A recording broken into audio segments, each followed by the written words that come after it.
안녕하세요. 대한혈액학회와 비온띠가 함께하는 질병 알리기 시간입니다. 오늘은 골수 형성 이상 증후군을 주제로 인사드리게 됐는데요. 골수 형성 이상 증후군, 질환명이 조금은 생소한 것 같습니다. 그래서 전문가를 모셨습니다.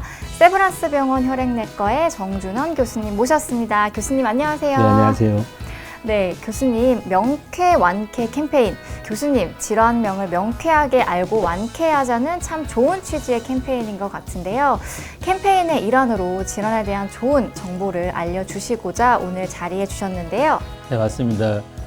특별히 어려운 이름을 가지고 있는 질환의 경우에는 이 질환을 진단받고 치료를 계획하고 계시거나 또 치료를 받으시면서 궁금한 점들이 많으신 환자분들이 많이 있을 텐데요.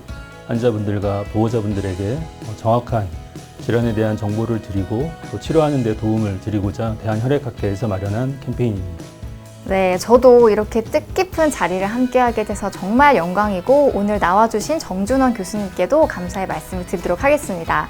그리고 오늘 함께 해주시지는 못했는데 학회 이사장님이신 이재환 교수님께서 영상으로 또 말씀을 전해주셨는데요. 영상 먼저 함께 보시죠. 안녕하십니까. 대한혈액학회 이사장 이재환입니다.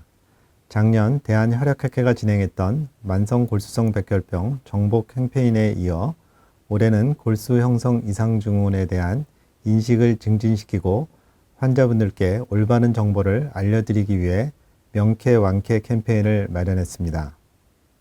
현재 골수 형성 이상 증후군을 진단받고 치료 중이시거나 일상에서 관리 중인 환자분들께서는 저희 의료진을 포함해 커뮤니티를 통해 질환에 대한 정보와 궁금증을 해결하시는데요.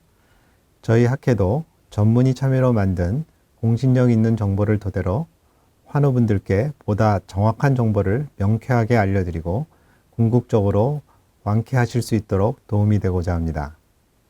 이번 캠페인에 환자분들의 목소리를 담아낼 수 있도록 하기 위해 협조해 주신 한국혈액암협회에도 감사의 말씀을 드리며 아무쪼록 이번 캠페인이 모든 환자분의 투병과 완치에 큰 도움이 되기를 바랍니다. 감사합니다.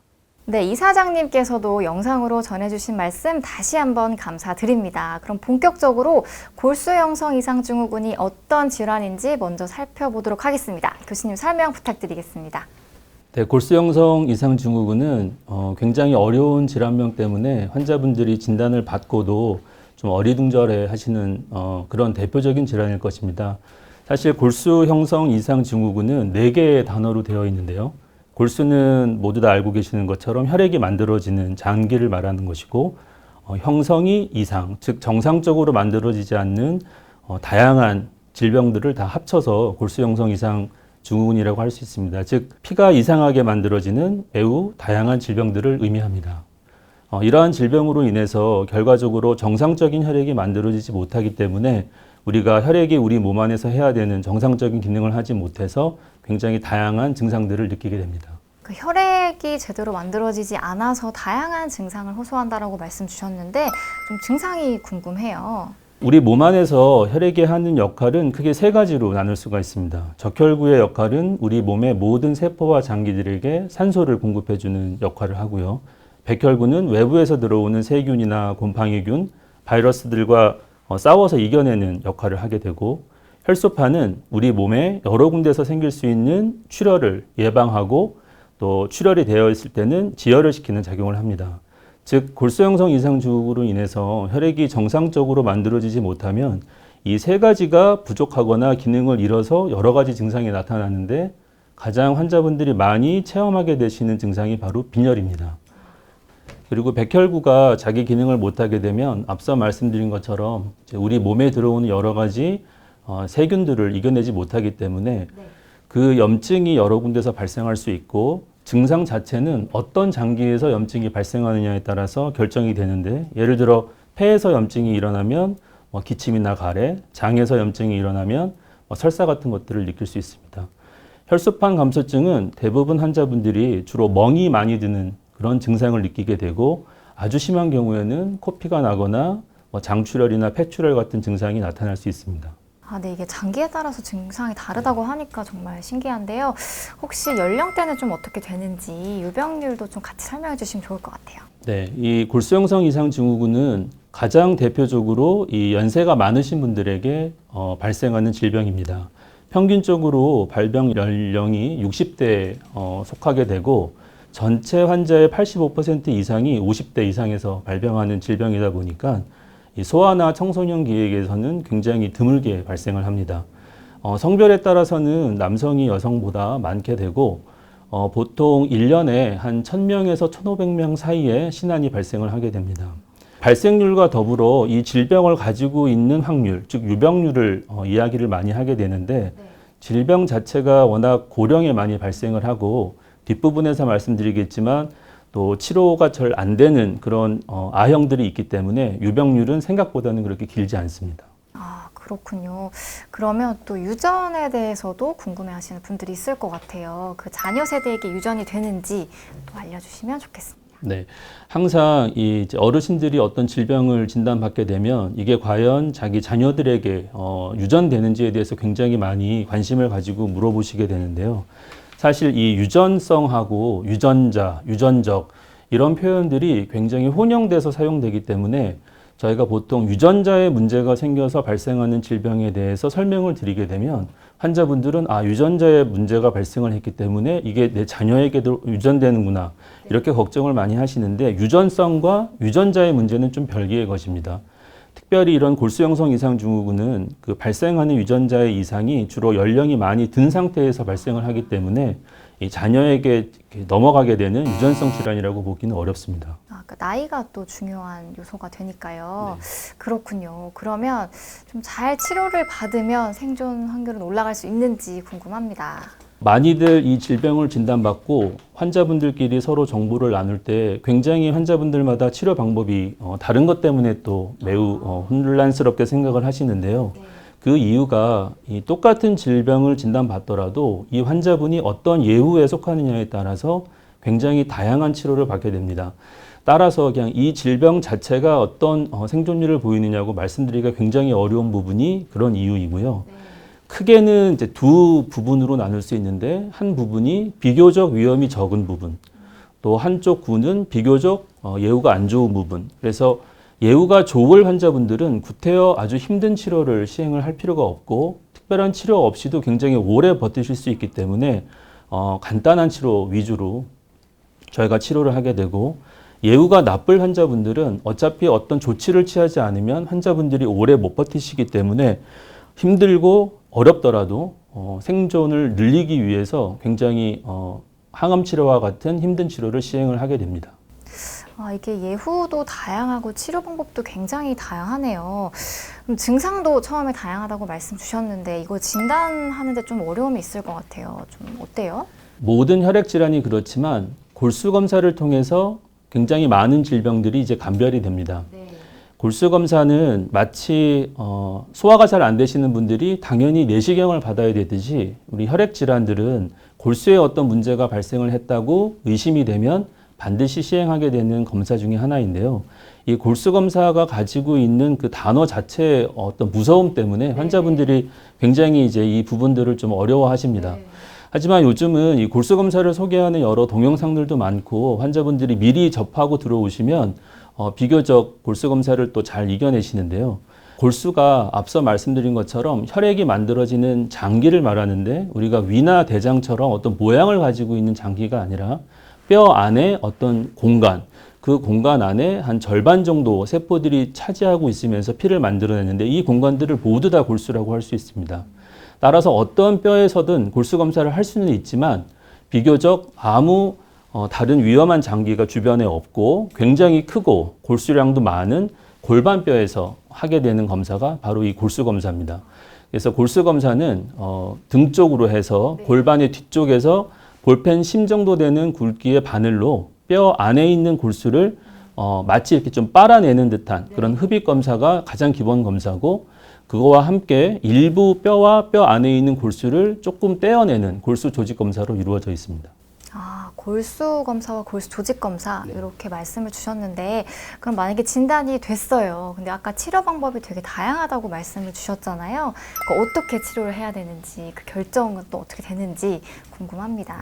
앞에서 말씀드린 것처럼 가장 중요한 것은 예후군, 이 환자분이 앞으로 예후가 좋을 것이냐 나쁠 것이냐 어떠한 경과를 밟아갈 것이냐가 제일 중요하고 그 외에도 이 환자분이 지금 어떤 연령대에 속하고 어떤 사회생활을 하고 계시고 가족들의 지원은 어떻고 굉장히 다양한 요소들을 다 고려해서 치료 결정을 하게 되는데 그 이유가 골수 이식이라고 예전에 불렀던 조혈모세포 이식을 제외하고는 모두 다 이 질병을 가지고도 꽤 오랫동안 건강한 생활을 할 수 있게끔 끌어나가는 치료이다 보니까 치료 결정에 있어서 다양한 요소들을 고려할 수밖에 없게 됩니다. 그렇군요. 그러면 좀 구체적으로 어떤 치료법이 있는지 설명해 주시면 좋겠습니다. 주로 이제 예후가 좋을 환자분들은 이 피가 잘 안 만들어지는 것으로 인해서 발생하는 증상들만 조금씩 호전시켜 드리면 되기 때문에 수혈을 한다든지 염증이 생길 때마다 그때그때 항생제를 투여한다는 등의 이런 지지요법이 아마 대표적인 치료 방법일 것이고요. 어떤 이 질병으로 인해서 굉장히 증상이 심하게 나타나게 되고 특별히 이 질병에 대해서 공격을 해야겠다라고 판단되는 시점에서는 가장 많이 사용되는 약제가 이 저메티라제제라고 하는 지금까지는 보통 두 가지 약제가 소개되어 있는데 일종의 항암 치료죠. 그래서 저메티라제제 요법을 시행하게 됩니다. 또는 골수형성 이상 증후군 중에서도 재생불량 빈혈과 같은 좀 특징을 많이 가지고 있는 환자들에게 있어서는 재생불량 빈혈에서 사용하는 그런 면역 억제 요법도 시행이 되고요. 또 비교적 젊은 환자분이고 급성골수성 백혈병의 어떤 성격을 많이 가지고 있고 곧 얼마 안 있어서 백혈병으로 진행할 확률이 좀 높다고 판단되는 경우에는 일반적인 화학요법도 시행하게 됩니다. 그리고 마지막으로는 이 질병을 완벽하게 극복해내기 위한 유일한 치료 방법인 동종조혈모세포 이식도 시행을 하게 됩니다. 네, 이게 치료법이 정말 굉장히 다양하고 많네요. 좀 하나하나 자세히 짚어보면서 좀 제가 질문을 드리고 싶은데 아까 지지요법에 수혈도 있고 뭐 항생제를 투여하는 방법, 뭐 철과잉 치료 이런 방법들을 말씀해 주셨는데 뭐 수혈, 철과잉 치료 이런 거는 좀 꼭 해야 되는 건가요? 이게 과거에는 수혈을 하게 되는 기간 자체가 그렇게 길지 않았습니다. 왜냐하면은 환자분들이 이제 오래 못 버티시고 나쁜 예후를 보이는 경우에는 비교적 한 2, 3년 정도 밖에는 버티실 수 있는 기간이 없었기 때문에 수혈을 하더라도 수혈의 어떤 장기 부작용이라고 할 수 있는 철광에 대해서 신경을 쓰지 않았는데 요즘은 이런 지지요법도 많이 발전하게 되고 저메티라제제 같은 치료 제제도 이제 개발이 되면서 환자들이 5년, 6년 이상 생존하시면서 계속 꾸준히 이 적혈구 수혈을 받게 되는 경우가 이제 발생을 하게 되었습니다. 그러다 보니까 우리 몸 안에서 적혈구가 들어갈 때 어쩔 수 없이 적혈구 안에 있는 철분도 같이 들어가게 되는데 우리 몸이 좀 신기하게도 철분이 출혈 외에는 특별히 몸 밖으로 빠져나갈 수 있는 방법이 없습니다. 그러다 보니까 수혈을 할 때마다 계속 철분이 몸 안에 쌓이게 되는데 주로 많이 쌓이는 곳이 간, 심장, 내분비 장기다 보니까 간 기능이 망가져서 마치 알코올을 많이 섭취해서 간경화가 되시듯이 이 철분 과잉으로 인해서도 그런 증상이 나타날 수가 있고 또 심장에 문제가 생기면 갑자기 부정맥이 발생을 해서 갑자기 돌아가신다든지 이런 일들이 이제 보고가 되면서 이 철 과잉도 역시 좀 치료를 해야겠다라고 하는 그런 이제 주장들이 있었고 실제로 철 과잉을 치료를 했더니 질병 자체로 인한 결과는 어쩔 수 없지만 이런 부작용으로 인한 사망률을 줄일 수 있다는 그런 보고들이 있으면서 철과잉 치료도 많이 관심을 받게 되었습니다. 그렇군요. 그리고 아까 그 저메티라 요법 그리고 면역 억제 요법도 설명을 해주셨는데 이것도 좀 자세히 설명을 해주세요. 저메티라 요법을 환자분들이 좀 이해하시기가 어려운 부분이 있습니다. 왜냐하면 일반적인 항암 치료는 이 약제가 들어가서 나쁜 세포, 암세포를 그냥 공격해서 파괴를 하는 그런 개념으로 이해를 하시면 되는데 이 저메티라 제제는 우리가 흔히 의사 선생님들이 뭐 후성 유전 치료다 이렇게 굉장히 더 어려운 단어를 사용을 하게 되는데 유전하고 좀 상반되는 개념으로 후성 유전. 그래서 어떤 의미냐면 암세포를 직접 파괴시킨다는 것보다는 암세포를 이렇게 계속 교정해 나가서 정상적인 좀 세포가 될 수 있도록 그렇게 유도를 해주는 치료라고 이해하시면 조금 이해가 빠르겠습니다. 그래서 저메티라 제제는 꾸준히 효과가 있는 분들은 계속 2년, 3년, 4년 이렇게 장기적으로 치료를 받게 되는 약제입니다. 네. 면역 억제 요법은 좀 어떤가요? 예, 면역 억제 요법은 아까 말씀드린 것처럼 골수 형성 이상 증후군 중에서 아주 일부 환자분들은 마치 재생불량 빈혈이라고 하는 정상적이던 비정상적이던 상관없이 전체적으로 혈액세포를 잘 못 만들어내는 그런 이제 형태의 특수한 형의 이제 이 골수 형성 이상 증후군이 있는데 이 골수 형성 이상 증후군에서는 그렇게 세포들이 많이 감소하는 이유가 어떤 이유에서인지 모르겠지만 어떤 면역 작용으로 인해서 자꾸만 조혈모 세포들이 파괴가 돼서 정상적인 피를 못 만들어낸다는 그런 이제 배경이 밝혀져 있기 때문에 면역이 억제되어 있는 질병임에도 불구하고 그렇게 조혈모 세포를 괴롭히는 그 면역을 더 억제를 해서 도리어 조혈모 세포들이 다시 힘을 얻어서 피를 많이 만들어낼 수 있게 하는 그런 방법으로 주로는 한 두세 가지 약제를 이용해서 면역력을 아주 심하게 억제시키면 그 이후에 한 몇 개월에 걸쳐서 천천히 이 조혈 기능이 회복하는 그런 요법입니다. 면역 억제 요법도 시행이 된다고 하니까 참 신기한데요. 그리고 항암 화학 요법도 진행이 된다고 말씀 주셨어요. 요거 그러니까 저희가 좀 일반적으로 알고 있는 그런 항암 치료가 맞는지 궁금해요. 네, 맞습니다. 주로는 급성골수성 백혈병에서 사용하는 항암제를 이용을 해서 좀 더 강하게 이 정상적이지 않은 세포를 공격하는 요법인데 과거에 비해서는 저메티라 요법이 소개된 이후에 시행하는 그 비율이 많이 줄었습니다. 하지만 아직도 이제 젊은 환자분들 또 앞서 말씀드린 것처럼 급성골수성 백혈병으로 이제 곧 바뀌실 것 같은 정도로 많이 골수 안에 암세포가 늘어나 있는 경우에는 그냥 급성골수성 백혈병에 준해서 항암 화학요법을 시행하는 경우가 있습니다. 그렇군요. 그리고 마지막으로 소개해 주셨던 동종조혈모 세포 이식, 요게 좀 유일한 완치법이다라고 아까 잠시 언급을 해 주셨는데 요거 참 궁금해요. 그렇죠. 저희가 1981년도에 이제 처음으로 우리나라에서 조혈모 세포 이식이 시행된 이후에 벌써 한 40년간 조혈모 세포 이식을 시행하고 있는데요.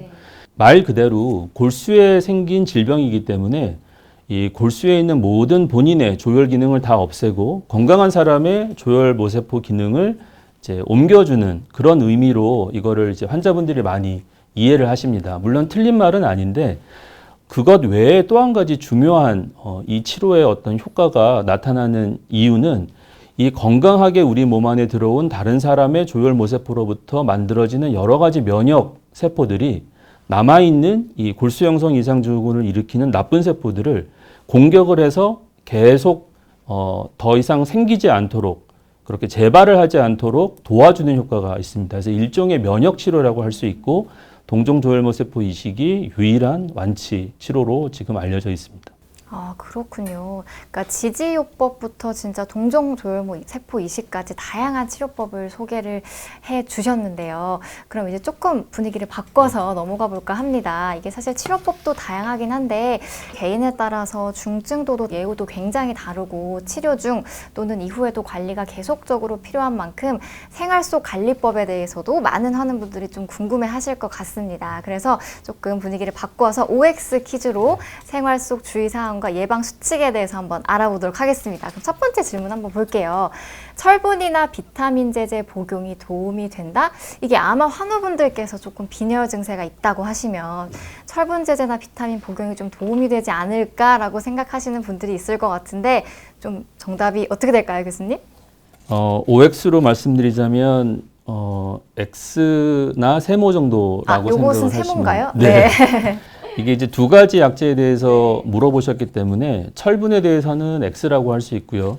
비타민 제제에 대해서는 세모라고 할 수 있는데 뭐 철분이 도움이 안 되는 이유는 앞서 설명드린 대로 대부분의 이 골수 형성 이상 증후군 환자분들은 적혈구 수혈을 많이 받다 보니까 몸 안에 철분이 이미 과잉 상태입니다. 그래서 많은 일반인들이 빈혈약이라고 알고 있는 철분제는 유일하게 철분 결핍성 빈혈에서만 도움이 되는 것이고 이 과잉 상태에서 추가로 복용하게 되는 철분은 도리어 간이나 심장, 내분비 기관에 좀 피해를 줄 수 있기 때문에 확실하게 철분이 부족하다는 소견이 없는 이상은 절대로 드시면 안 되겠습니다. 예, 비타민 같은 경우에는 이제 말 그대로 이게 이제 보충제입니다. 그래서 우리 몸 안에서 음식을 통해서 섭취해야 되는 어떤 비타민의 양보다 적게 식사를 하시는 경우에는 당연히 비타민 제제가 도움은 될 것입니다.